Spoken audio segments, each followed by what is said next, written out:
Hello friends, இன்றைக்கான breakfast and lunch menu என்னென்னு சொல்லிட்டு பார்த்துலாம். பிரேக்ஃபாஸ்ட்டுக்கு ஆப்பம் தான் பண்ணியிருக்கேன். ஆப்பம் செய்கிறதுக்கு தேவையான அளவு மாவு மட்டும் தனியாக எடுத்துகிட்டு தேவையான அளவு உப்பு, ஒரு 1/4 டீஸ்பூன் சுகர், தண்ணிக்கு பதிலாக தேங்காய் தண்ணி மிக்ஸ் பண்ணி ஆப்பம் சுட்டால் போதும். சூப்பர் அண்ட் சாஃப்டான ஆப்பம் வந்து ரெடி ஆகிடும்.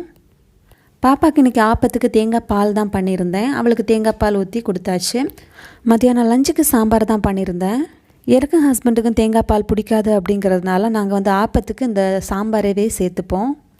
பாப்பாவுக்கு மதியானம் லஞ்சுக்கு ரைஸ் கூட இந்த சாம்பார் மிக்ஸ் பண்ணி சாம்பார் சாதம் மாதிரி கொடுத்துட்டேன். இது கூடவே சைடிஷாக வந்து நான் இன்றைக்கி கோவக்காய் ஃப்ரை பண்ணியிருந்தேன்.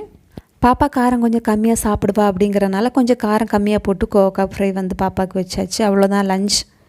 அண்ட் ஸ்நாக்ஸ் பாக்ஸுக்கு கொஞ்சமாக மக்கானா ஃப்ரை பண்ணி வச்சுருக்கேன். இது கூடவே பாதாம், கேஷ்யூ நட், நாட்டு சர்க்கரை, ஏலக்காய் எல்லாம் சேர்த்து மிக்ஸ் பண்ண லட்டு செஞ்சுருக்கேன். அண்ட் ரொம்ப நாளாக இந்த பருப்பு வடை சாப்பிடணுன்னு ஒரே கிரேவிங்ஸாகவே இருந்து, ஸோ அதனால் பருப்பு ஊற வச்சு பருப்பு வடையும் செஞ்சாச்சு. ஸோ அவ்வளோதான். தேங்க்ஸ் ஃபார் வாட்சிங்.